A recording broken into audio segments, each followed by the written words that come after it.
I have a little bit of like obsessive compulsive nature. So like I want to move a few people over to the other side so it's balanced. But don't do it. Don't do it. Okay. That's just feeding that problem. Just don't do it. But yeah.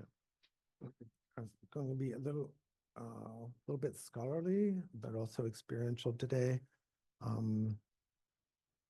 Geshe Damshala and I are doing a course teachings on Kriya Yoga, Tantra, specifically on learning how to do the Tara sadhana. The Tara means of accomplishment, literally, the Tara practice. And I thought I'd give a little bit of background also. I'm really glad when Took asked me to do it. Usually I like, it's traditional to be requested, so that's nice. And I'm glad people have the opportunity to be around Geshe Damshala,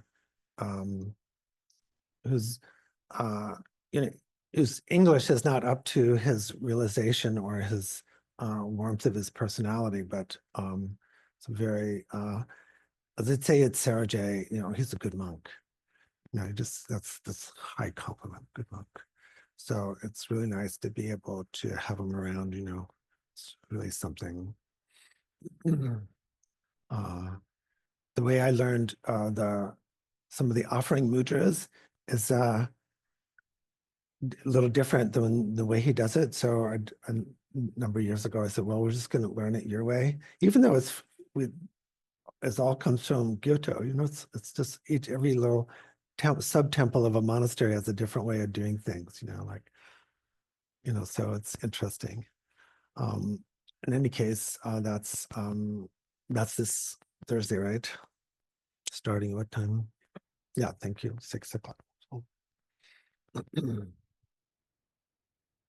Online too. Okay, good. Yeah, thank you. So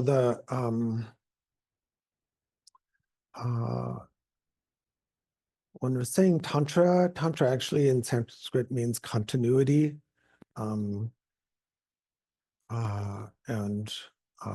there's a philosophic basis, and it comes from what's called the third turning of the wheel. It's a formal way that we talk about how the teachings were presented. First turning of the wheel, first teachings were the fundamental teachings about Four Noble Truths and Eightfold Path and the 12 links and discipline that's needed and the basic structures. The second turning the wheel is something that we've just spoken to, the Prajnaparamita Heart Sutra. That turning of the wheel is, talking about emptiness and bodhisattva practice. First turning the wheel would be talking about the arhat being a worthy, perfected person, right? With the idea that we're mostly concerned about our own practice, whereas the second turning the wheel, the bodhisattva practice, the teachings on emptiness and so forth are developing the universal compassion and seeing the emptiness of both self and phenomena, where first turning the wheel generally seen as just emptiness of self. So what is the third turning of the wheel? The third turning of the wheel generally refers to the sutras and the teachings that talk about Buddha nature. So Buddha nature is not quite a perfect English translation of Tathagata Garbha or even Dharmata. So we have to spend a lot of time just sometimes talking about words, okay? So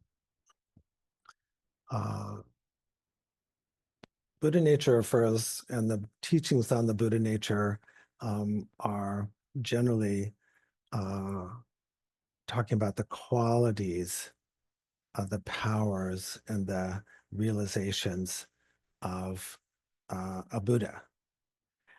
And these qualities and realizations and principles, particularly from the standpoint of the third turning the wheel, are inherent and permanent. So this can come as kind of a different way of hearing things, because first turning the wheel, we're hearing everything's impermanent like that. And second turning the wheel, we're leaning into everything is empty and interdependent. And third turning the wheel, then like all the positive qualities are active, unending, permanent, maybe even a self. It's kind of so like, what's that? This is why Buddhism is really confusing. uh, so the explanation for these different turnings is that the Buddha had to gradually bring people along, that you couldn't give direct teachings right away. You had to gradually introduce people to the way things are. And you had to reveal things to people when they have been matured a little bit in Dharma and so forth. So that publicly, at least, the Buddha could not teach the third turning the wheel, but from the start, maybe he did for students that were ready. But the third turning of the wheel is when the Buddha said, well, I'm going to teach these kind of openly.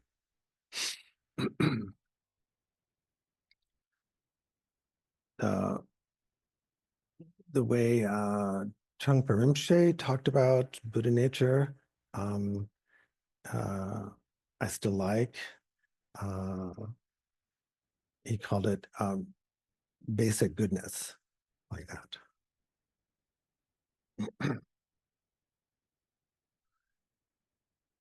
This was in the 70s, like first started studying with him in 1971. No one was feeling basically good then. I had a draft number of 14. I wasn't feeling good. uh, so I was really feeling impermanence and things are terrible and rotten, because that was one of the things that attracted me to Dharma. Like you'd read, my childhood had its problems and stressors and trauma. So when I started reading Buddha Dharma at 14, and suffering and all that, I went, finally, someone's telling the truth, right? But then he came along and said, like, this is basic goodness, and I didn't know what he was talking about at first. Later, when I did some study, it's a translation for Buddha nature. So when we say Buddha nature, it feels a certain way, like there's something maybe really there. But when I hear like basic goodness, I also feel kind of a warmth. Maybe you do too. Then another outrageous thing was like in his kind of very Oxonian, high-pitched English, everybody has basic goodness. No, they don't, as I was thinking, because, it's like, it's the war. It was, who was president in 71? Was it still? It was Nixon. Yeah. God, we hated Nixon. We hated, it's like, we just, just didn't, he doesn't look so bad now. It's horrible. Didn't like Nixon. Um, so those But those two key, that's the third turning of the wheel. The basic goodness and the complete universality of the goodness. Then there's a third thing. Someone writing this down? No, we're recording it. It's okay. It can't be destroyed. Okay. Can't be destroyed. Because in a little bit debate and all along in Buddhism has been like maybe kind of a little bit like Calvinist debate or something is, are there people that just won't make it? You know, they're just too screwed up, or will they ever get out of samsara? Or they're just, you know, too mean and stuff like that, or just not interested, you know? So the third thing about the third turning of the wheel is everybody has the capacity to make it. They're going to make it. It's a nice Unitarian Universalist kind of feel. Like my family back east, my mother's side, like was from Boston. You know, that was a big universe, you know, UU place. There's a nice UU place here in town, right? You know, we used to do retreats there. UU, me, you know, so basic goodness. What's the second one? Universal. What's the third one? Indestructible. So the third one is where we really get Vajrana, right? Vajra is like diamond, but the metaphor is meant to be indestructible vehicle, indestructible vehicle. Hmm.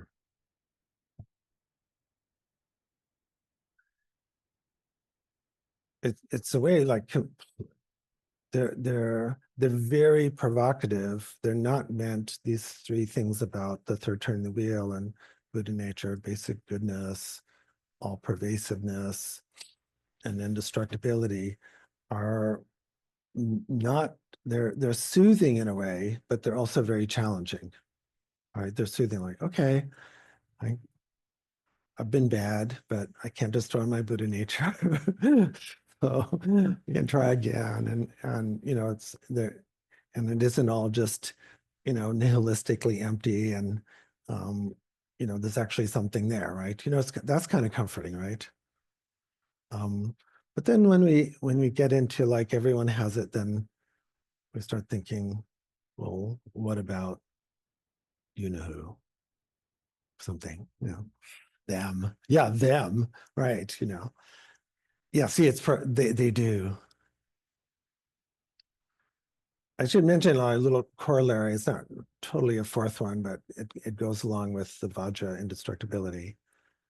Like when you're an idiot, let's use that word, when in samsara, you have a certain amount of Buddha nature. And when you're totally Buddha, you have a certain amount of Buddha nature. Are they same or different? Same. Same. It doesn't get, you know, it's like that's a downer. It should get bigger. It should get bigger. We just wake up to it. It's kind of disappointing.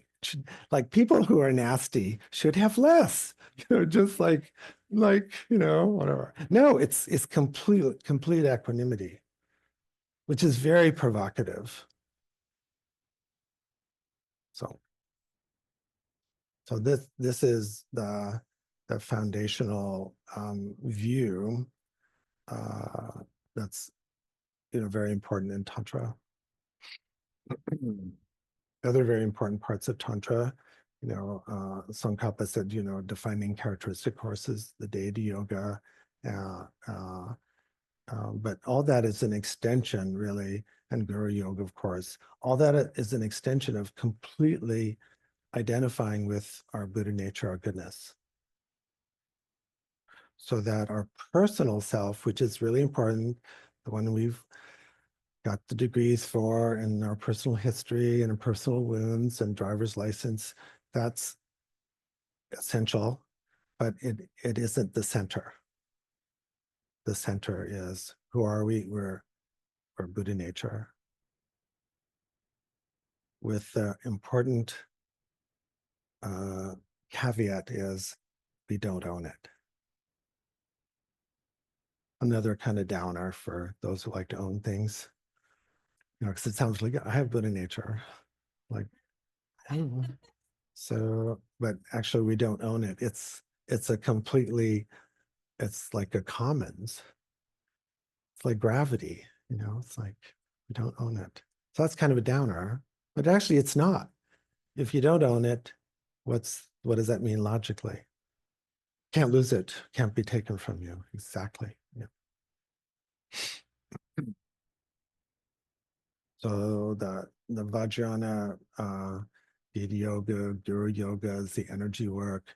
All comes out of these basic insights that include the first two turnings of the wheel, but particularly come from that the basic goodness is indestructible. It's all pervasive. You can't, you can't lose it. So many of us that have taken the Buddha Dharma study program are used to reading about Buddha nature. Uttara Tantra Shastra was written by or transcribed by a Sangha, an actual human being, in the Tushita heaven by Maitreya, the Buddha's regent who will come from Tushita heaven at the right time. Quickly, it would be nice, as that Maitreya means loving Buddha. The third turning of the wheel has different interpretations. I just have to be a little scholarly here. There's, the different schools have some interpret the Buddha nature qualities as even though it's indestructible and basic goodness and all pervasive and you can't lose it and it's even and all that, as still from the standpoint of kind of like relative truth. When I say relative truth, it doesn't mean, not true. It just means like relatively, everything has to be relative, right? So that's and so the ultimate truth from like Gillick presentation, right, would be ultimate truth has to be really, there's just one ultimate truth, right? Anybody want to guess what from Prasanga, Gika Madhyamika, what is the ultimate truth? Please someone say it, just say it out loud. No, emptiness, right. Thanks for trying. So from some schools' interpretation, the Buddha qualities themselves, if we say luminosity and awareness, compassion, those are also ultimate qualities, right? We're not going to decide today. You can decide, but we're not here to decide like who's right, who's wrong. But I bring it up because the practices in the debates about Buddha nature and what status of existence has preoccupied a lot of practitioner scholars over the last couple of thousand years.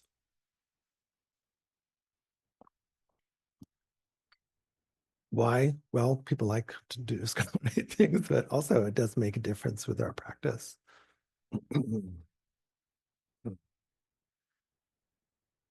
Having feeling like you really have the qualities are really there can give us a lot of confidence, right?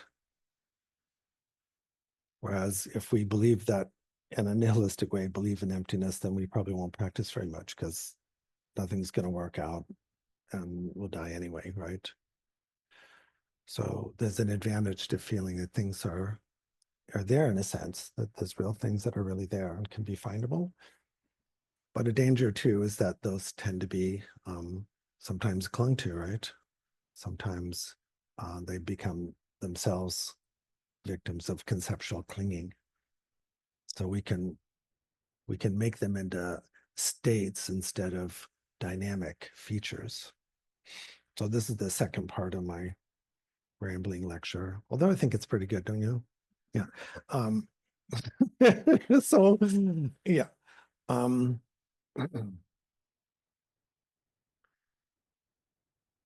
a problem with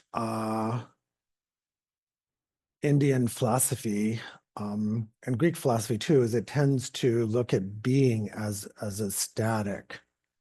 When we're talking about what really exists, the tendency is to look at things from a static point of view, with understanding that for things to really exist, they must be permanent because obviously changing things change into other things. So most of the traditional philosophies, whether it's Greek or Indian, postulate some kind of unchanging substratum beneath or above the changing world. And in India, this would be called an Atman Brahman, like that, Samkhya. So the Buddha criticized that. He said, well, I didn't find an Atman, I didn't find Brahman. All I found was interdependence.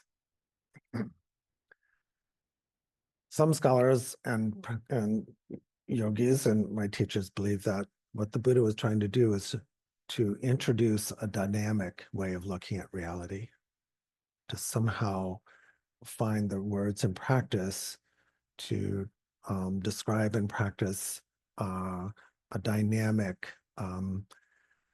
changing reality, but yet that still had uh, some pattern and some purpose and was findable and knowable. So instead of just seeing change as negative and incomprehensible, the Buddha says, I discovered this thing called interdependence. So it's not static, but it's not just random change anyway. It's what we'd call maybe in Western philosophy a process philosophy. But it's very difficult uh, to actually talk process work because we inevitably, this kind of language theory, we inevitably start talking about words correspond with things, right? We just start thinking that way. Like we say chair and there's the chair, we say water, there's the water. It gets difficult when you can't find an object for the word, right? So if there's not an object for a word, how's the word work? This was always a problem in India. So in a way, every word, according to some of the philosophies, had to have a corresponding phenomena or object. So what our object or phenomena corresponds to and? It's a tough one. Can you find and? If you say bread and butter, we found the bread, where's the and? It's got to have some, according to a certain kind of philosophy where words and reality coexist and reality means something is findable, you should be able to find and as either a mental event or a physical event, right? Is this going too deep? I like this stuff. Sorry. No. So, you should be able to find and. So the Buddha actually said, well, you can't find and. But here's the problem. uh, it's not enough to say, because we got to use the word and we want to use it properly. Because we wouldn't want someone to say, I'm going to be on time and I'm going to be late. We want to know, like, are you going to be on time or late? Just, either or, stop it, okay. No. So explaining or finding a way to train intellectually and emotionally and realization wise to these kind of interesting transitional words is hard.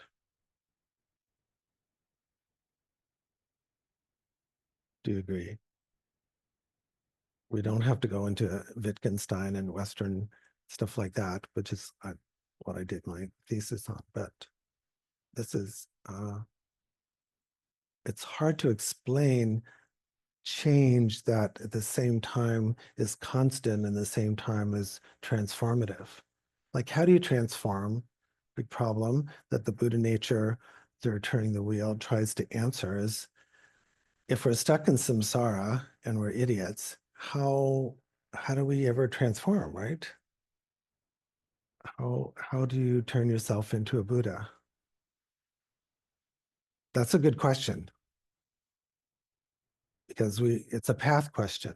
It isn't just like you need to know these things, like you need to know things are empty, you need to know things change, you need to know it's better to be nice than to be mean. But how do you actually do that? That's the hard part to see.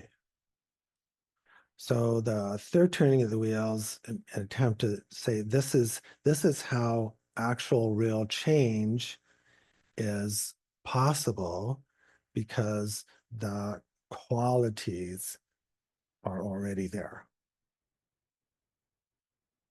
Now you still have to spend, how do the qualities end up being matured, right? How, why do we miss the qualities? And the Buddha nature, shastras and teachings also said something very interesting. The defilements are adventitious. They don't have any real existence.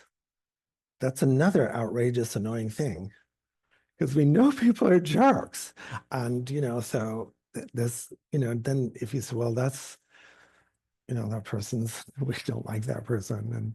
And then our friend or somebody or a teacher goes, their defilements are merely adventitious. Yeah, but they weren't mean to you, Lama, Yeah. But that's another kind of outrageous thing. They're they're they're not the good qualities, the actual enlightened qualities are there inherently, and the qualities of confusion and anger and greed and pride and so forth are merely adventitious. Just like uh, mistaking a mirage on the freeway in the summer for water is merely adventitious, right? Has absolutely no fundamental existence, because they seem so solid, right? They seem so solid, don't they? They do to me when I'm in it. No. When just to, I don't want to talk too long, but so we have this kind of philosophic background or practice philosophy that how do you actually use it? Because it's hard to teach process. It's like you can give a lot of explanations, as I have used this metaphor a lot because it worked for me. Like, you're a kid, you want to learn how to ride your bicycle. You can read up on bicycles. You can see other people riding bicycles. You can read up on the theory of how bicycles work and how your body works, but it's nothing like actually getting on the bicycle. In later life, it was nothing like actually, like I thought, because I've done a lot of bike riding, and then friends of mine talked me into like riding motorcycles. Any motorcycle people here? I fell, so I'm not doing it anymore. Okay, but it's different, right? Suddenly, like there's a what the hell. So as much as someone describes it to you and thermodynamics and balance, you have to just kind of do it. So the third turning the wheel and the Vajrayana, or something called Tantra, really lean, even though there's strong philosophic basis that's defensible, you can really only learn it by kind of doing it. You have to step into the river. You can't just kind of watch it from the banks. So that's where the energy of the teacher comes in, so that the teacher is going to be part of that catalyst of change. It's very difficult, and has it's a little bit edgy, right? So generally, we would say, please, please just practice Hinayana and Mahayana style practice. Because once you get on the bicycle, even if you've got training wheels and um, you're holding the handlebars, um, there's the possibility of scraping your knee or falling. Isn't that so? Yeah. So the the Vajrayana teachings are very positive. Buddha nature is always there, and you can't lose it, and everyone has it, and so forth, and has all these beautiful qualities. Still, real life is this kind of interaction with phenomena where um, you're going to actually feel things. You can't just totally like figure it all out, and then you won't have any accidents. So a huge part of Vajrayana practice, which we need to do a little bit more of, is well, saying I'm sorry.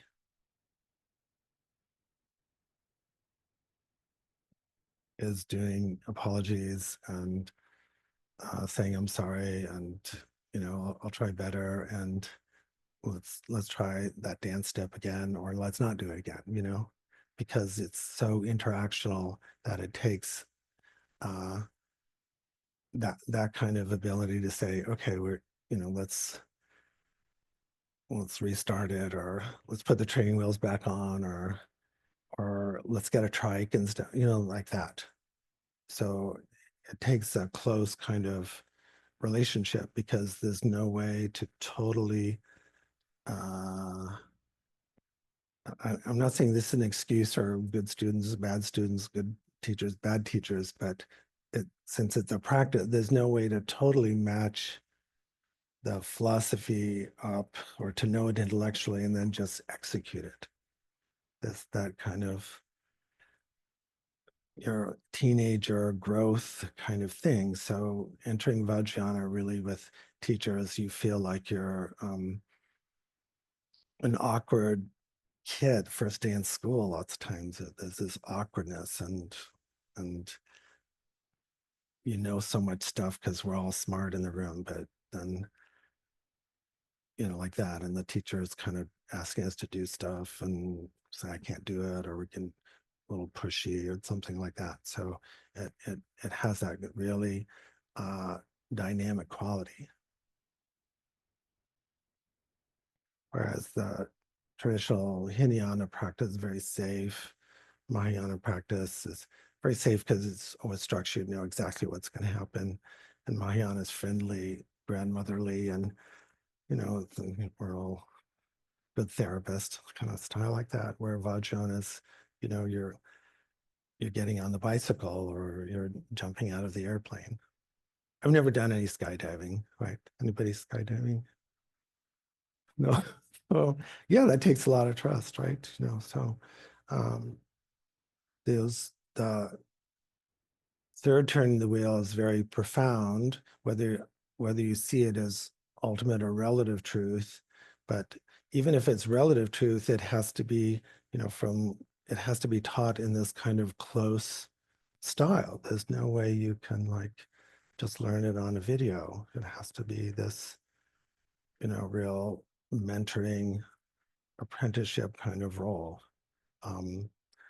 Vajrayana as the basics, like the devotional sadhanas, can be taught from a Mahayana point of view, because you're not, there's not that close of an interaction sometimes, there's like public ceremonies and things. But last Thursday, a couple of weeks ago, I said, if you start doing Tara practice, you can think, well, Tara is this archetype of motherly friendship and aliveness, and I'm just bringing out those qualities in myself, and it feels very Carl Jung and very safe. But then I mentioned that the real Tara can show up, right? The real Tara is that energy that you thought you owned, but it's life energy, but you don't own it. And it's not totally under conscious control, right? It's a little bit like our GI tract. GI tract rules, doesn't it? I mean, let's face it, so the real so Tara can show up, the Tara energy, the wind, the life like many times shows up when we, our conscious ego, aren't expecting it or wanting it to show up that way. That's real life. The Vajrayana teachings and the Vajrayana teacher is supposed to somehow embody compassionate real life so that you guys become stronger. The real payoff of the Vajrayana and Tantra is this incredible confidence and strength, because the tendency is when we confront samsara, we feel overwhelmed, right? Like we're nice people and we're trying to make the world a better place, and we're going, it looks bad, guys, but you know what? Like I was reading some old articles, just from, I don't know what, Shambhala-san or Alliance, or even going back to Mandala magazine, like, 2000, not even 1990s. And it starts out, things are really bad, guys. So it's always bad, right? But we're trying to have this supercharged bodhisattvas. So even though things are really bad, or people are suffering, we're suffering, there's still this incredible sense of we can contribute something. We're not overwhelmed. We can do it. We can be happy and share our happiness with the world, even in the midst of incredible suffering, right? We have something to offer. So the basic goodness is not going to run out. It can't run out, which is another part of the third turning the wheel. It's because usually we think, well, we're going to run out. That's the zero-sum world, right? We're going to run out. But basic idea is that actually it doesn't run out, but you got to do the practice. So let me stop here, see if I'm being annoying or helpful, and then probably we have some nice food to make it all better afterwards, right? Yeah, I think there's a lot of food, but I don't think we want to like keep going with this GI tract analogy very far. Are there any online questions? Yeah.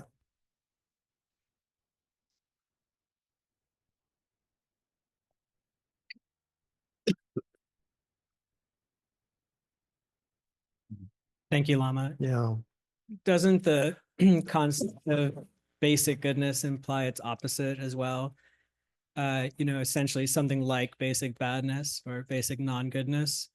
And how is it that we can say that Buddha nature, this basic goodness, is permanent, universal, shared between all, but that what appears to be its opposite is adventitious And, Mm. how is it that Buddha nature is not adventitious? It seems like you hinted at the end of the talk. It's very clear to see the badness. It's easy and it seems permanent, right? It seems like it's always here no matter what. Is it that as long as there's basic goodness, there's also the defilements?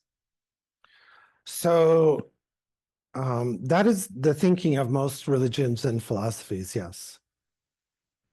That kind of was, that was going to be the battle of, light and dark and stuff like that. So Buddhism is actually kind of radical that way. Even first turning in the wheel, there's an end to suffering, basically. So even at the very beginning, there's the lion's roar that our delusional suffering can be overcome. That there's no kind of like, things get better for a while and then the bad guys win, or there's always this struggle going on that this actually, you don't have to have a struggle to feel alive. That's why we call it the lion's roar, because it's kind of like, it doesn't totally make sense from a samsaric point of view. A samsaric point of view looks like samsara is endless and unfixable. Yeah.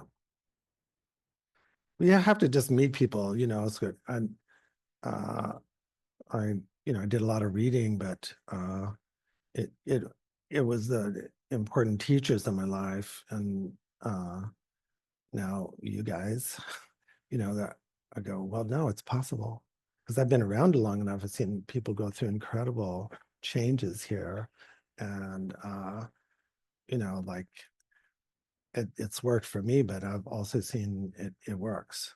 People that almost gave up maybe 10 or 20 or 5 years ago now, it's incredible, right? So it works. But you could do a lot of reading too, that would help. It's good to debate it. Yeah. So it's okay to debate it. Okay. We'll talk more. It's a valid question. Yes. I think we have a Zoom question from Dirk. He Yes. popped up a moment ago, so let's give him a second to pop up again. There he is.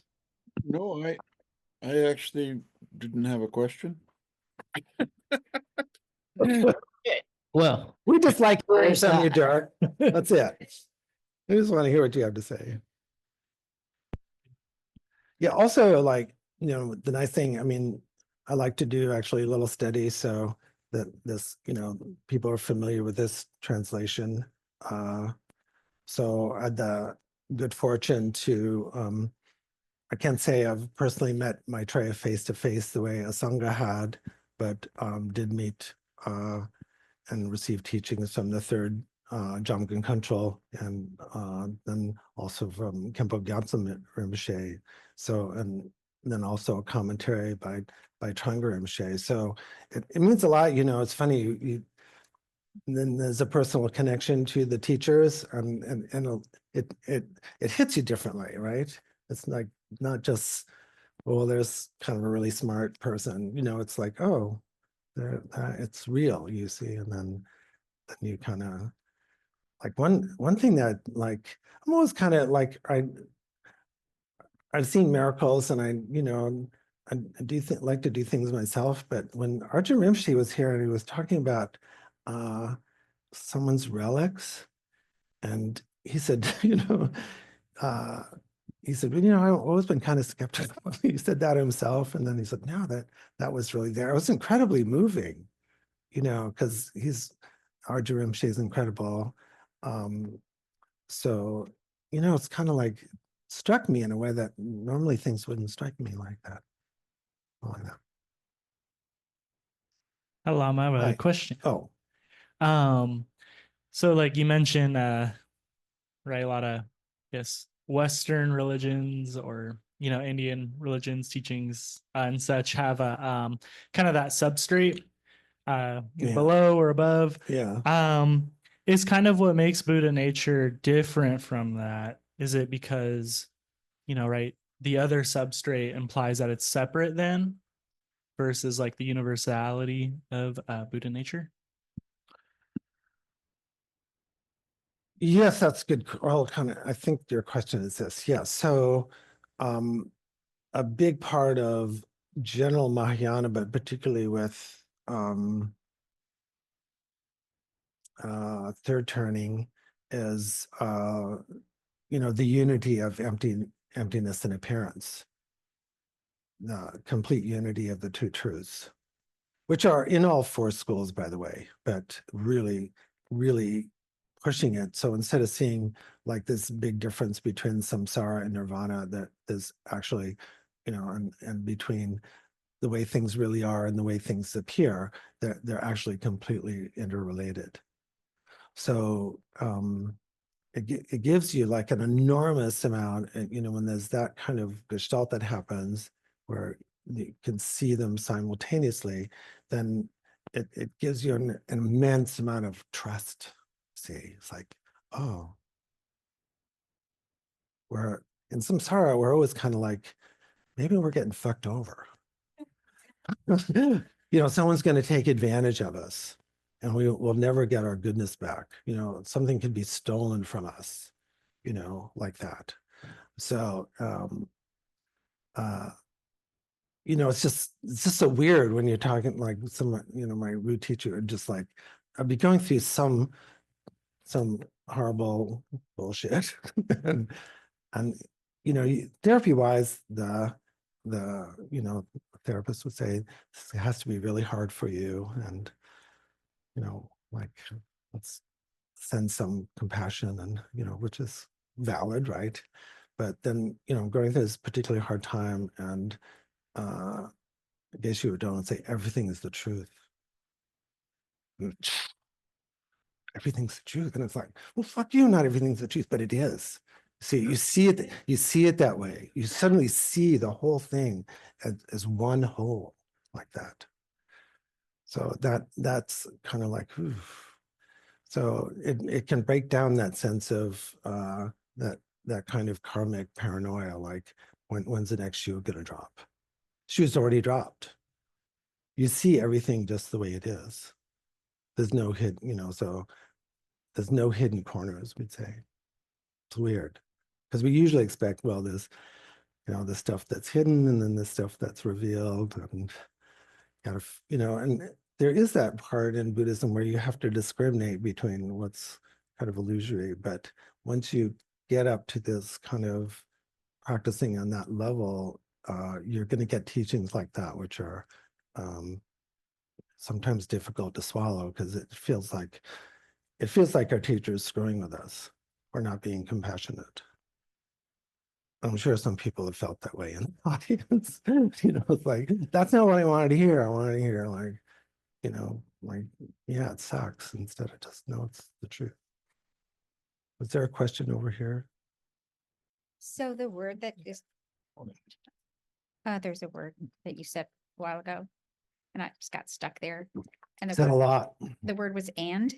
And So, I don't know if it's cultural or, like you say, many religions pattern on polarities, or, and then there's like this popular description of people as being bipolar, people, perspectives, tend to be yeah, black or white. And, so, you're talking about wheels, but if you're going to the opposite side of the wheel, you got to get there somehow, and there's a lot of, geometrically, there's a lot of points along the wheel, in parallel, circle has 360 degrees, whatever geometry says. So I've always kind of,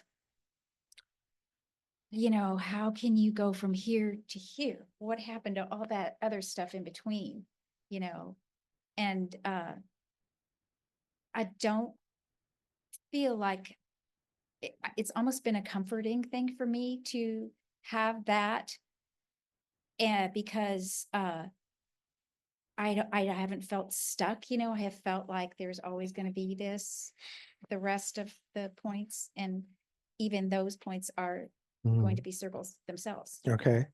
So I try to kind of pass that on, you know, to my children. And I don't think I've done a very good job of it, you know, like as far as whatever it is that has given me that sort of full perception, I don't know how to communicate. It's, you know, that's so the two things we're trying to do here, of course, and Lion Source, we're trying to train ourselves how to you know, be dynamically compassionate, something like that. And then we're also trying to learn how to teach others to do it. And it's sometimes easier to have the, you know, inner realization ourselves than to teach it. And that's, you know, like usually if you get involved in Dharma, then, and you actually start meditating and you get some benefit, then you want to tell your friends and your family about it. And lots of times they don't care. And, you know, the person you're living with doesn't care, you know, and you're going, well, wait a minute, I'm so much better and I'm nicer than, you know, because you always said I was mean. Now I'm nicer. So why wouldn't you want it? Well, you know, so even Shakyamuni had that, right? So that's really when we begin to mature as students, when, you know, we realize how difficult it is to teach. So that's why, you know, I'm having, you know, students here give the talk every other time, because then that form of confident humility comes forth, right? You know, like, you know, we're still trying to explain how a banana tastes sweet to someone who's never tasted a banana. You know, it's like that. So there are ways to teach, and you know, I have the greatest respect for teachers, particularly elementary school teachers or high school teachers, because it's difficult to transmit, right? It's very, you know, how do we do it? And usually it's, you just kind of keep repeating it in different ways, and you do what I call the refrigerator. You pull people a little bit and then you push them. You know, you do this, and of course that's not always comfortable, you know, like that. But you know, when someone's stuck at the bottom of a well, you have to do that. But generally that's tricky, right? Because it's like when, you know, you're turning, like my mom used to say, you know, I'd get a splinter and she would go, okay, we get the methylate, and then she'd burn the end of a needle and she'd come after me. So, you know, you want to be healed, but it also hurts a little bit, you know. It isn't always it isn't always easy, and it's really hard as teachers, you know, when we hurt someone or we don't do it right, you know, and then it's just, you know, and just you know, because as parents too, we just want to totally have our kids just, you know, learn it and not, you know, not ever get any arguments with them, right? And, you know, anybody gone through, had teenagers, right? Has teenagers, right? Yeah, you know, you just want to go, God, you know, life's short. Let's not argue. Why do we have to do, you know? But you hang in there. So it's like that. It's really interesting. Yeah.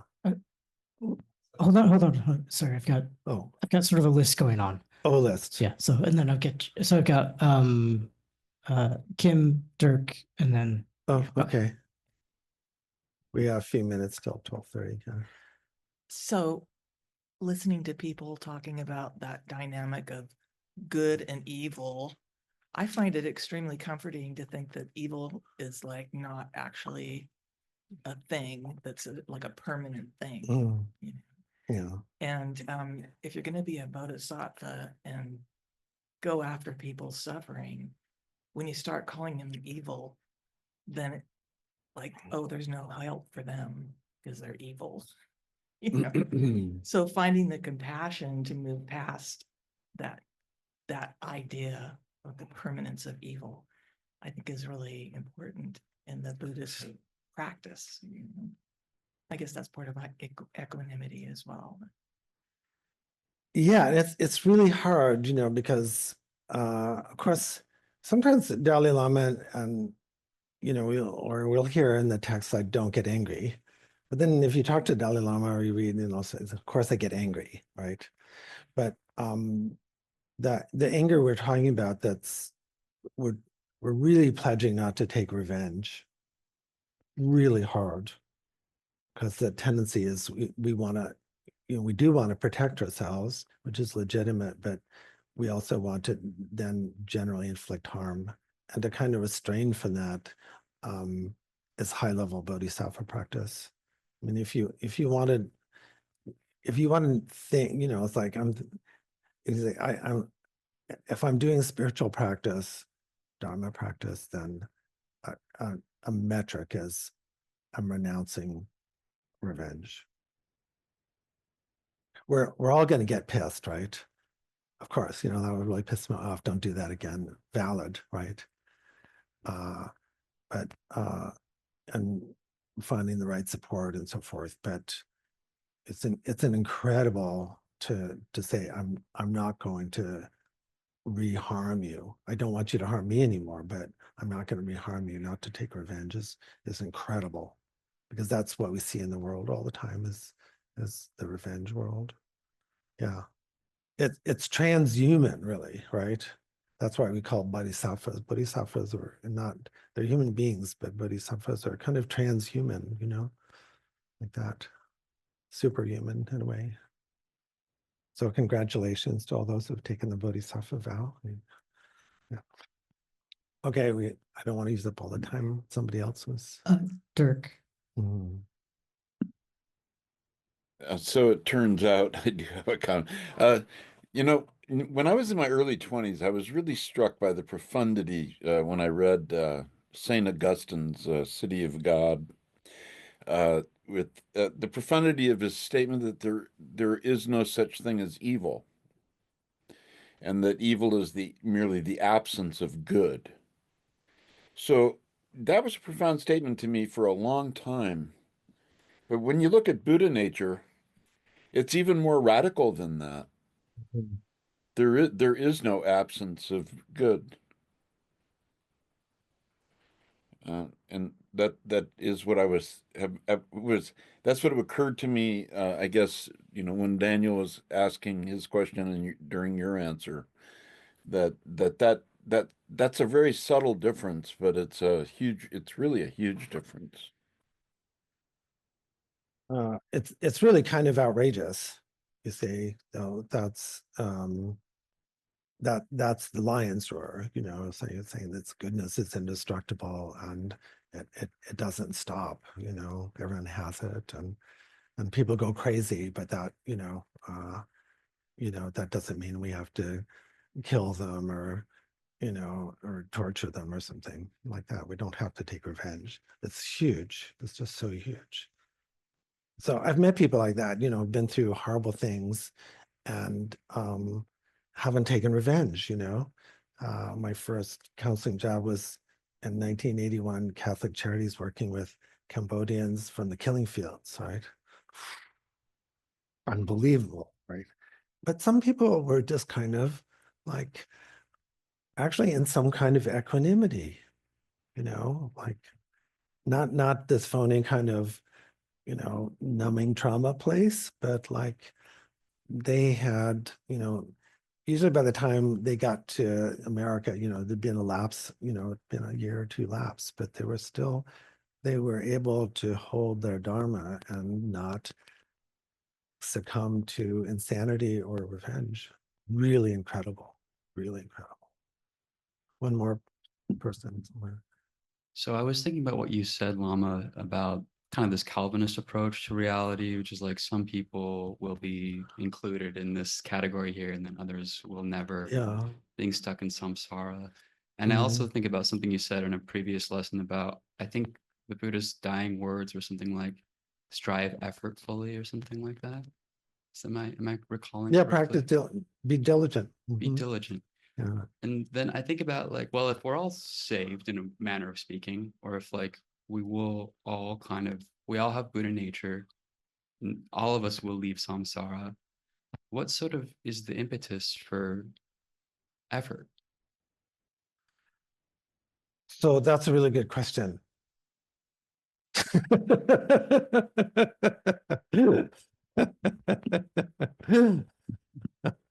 uh, so that in a way that invites a dramatic psychodrama answer, but I'll be a little scholarly today, okay? That would be like, come a little closer. Oh, shit.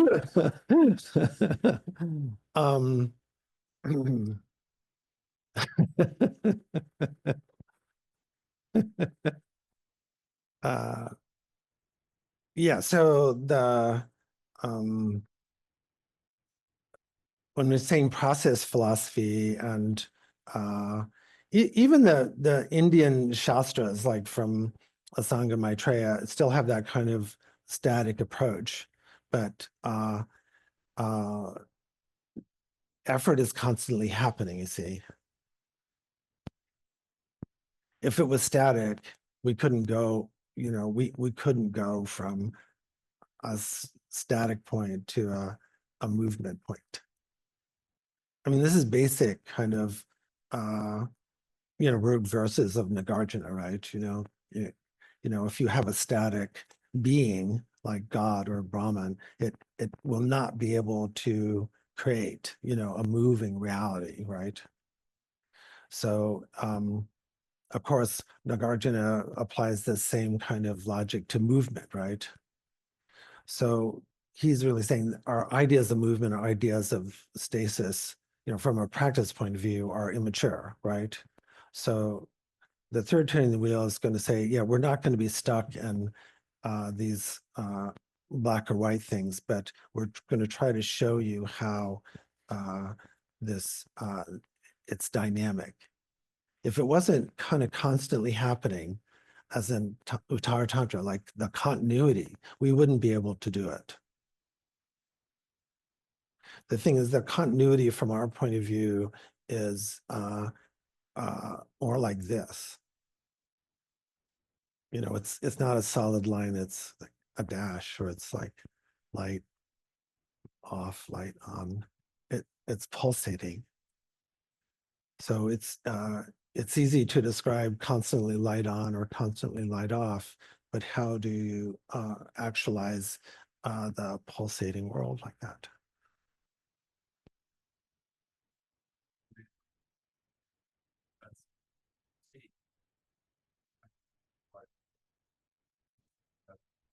We're doing it, yes. We're doing it. But there's something about there has to be the prajna or jnana to recognize, it has to be rigpa to recognize it. It's really weird. We can kind of go into this kind of conked out state where we're not present to it, even though it's happening all the time. Yes. So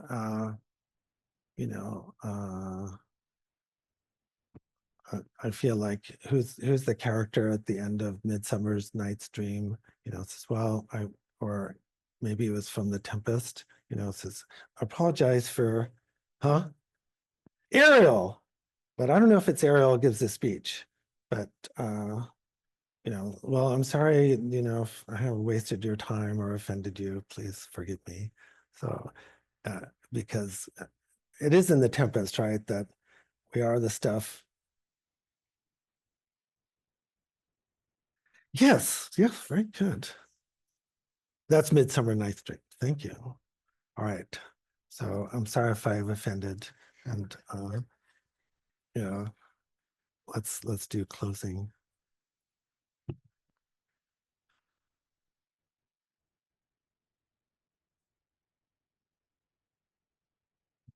Due to the merits of these virtuous actions, may I quickly attain the state of Guru Buddha and lead all living beings without exception into that enlightened state.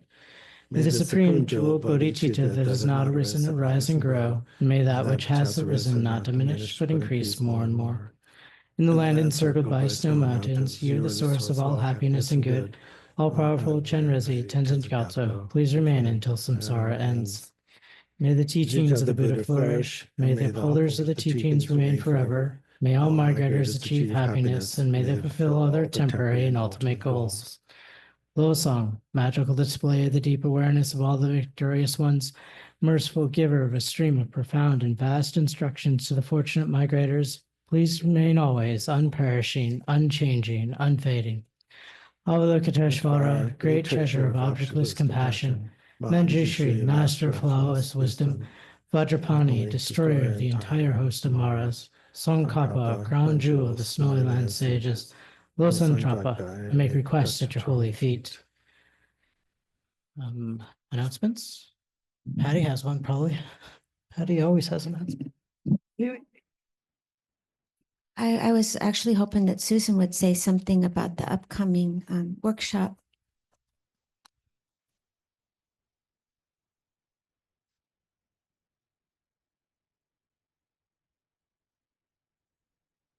Hi, I'm Susan, for those of you who don't know me. Actually, next Saturday, we have a meeting of the DELIC, the Service Committee, on Saturday at 11:30. So if you're interested in taking a look at this service group, what we're doing is we're reading actually right now a chapter on diligence from Shantideva from Pema Chodron's No Time to Lose. So it's kind of timely for what Lama was just saying. And then on the 8th of March, we have a workshop presented by Tenzin Choki, who is a really talented, gifted, and funny teacher who we've had many times here, and is the beginning of a 4-part program called the Sustainable Service Program. So she will be teaching the first 2 modules of this program on Saturday, March 8th. And if you are somebody who serves your community or your family, or you have a job where you have to serve people like your boss, or even yourself, we all do service. And so this program is meant for anybody and everybody who would be interested. There's a complete description of it on our website. You just go to the homepage and there's a description of the program there. Or if you have any questions, let me know. And the registration is also on the homepage. So.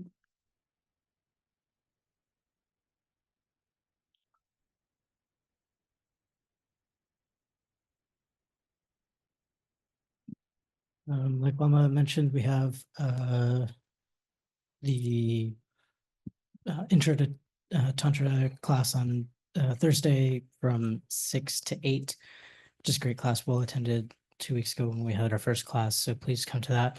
And then Ellen has an announcement online. Hi, thanks, Connor. Just wanted to mention that the registration Eventbrite site for the next retreat, which is April 11th through 13, is up. The link hasn't gone out yet, but it will probably go out in the next roar, or maybe we'll send out a dedicated email. But if you want to register before those go out, or if you otherwise miss those, feel free to reach out. I can send you the link to sign up. And if you have questions about it too, just feel free to contact me. Thanks. Another one? Sorry, but I think it's important because Ellen's announcement about the retreat in April prompted me to want to share that retreat is so special. But to be able to attend that retreat, you need to have taken refuge or participated in our program called Entering the Path. And on March 29th, we're having a workshop from 8 to 12. And the very next day on March 30th, we're going to have this very special ceremony welcoming people who would like to explore Buddhist philosophy through entering the path or taking refuge and have maybe a deeper commitment. So that's what I wanted to announce. So thank you. I think we're done. So thank you for everyone hanging in there. I'd like to, my teacher started crying when he said, thank you for staying with the path. Okay. Manja manja. Yeah. Music, please.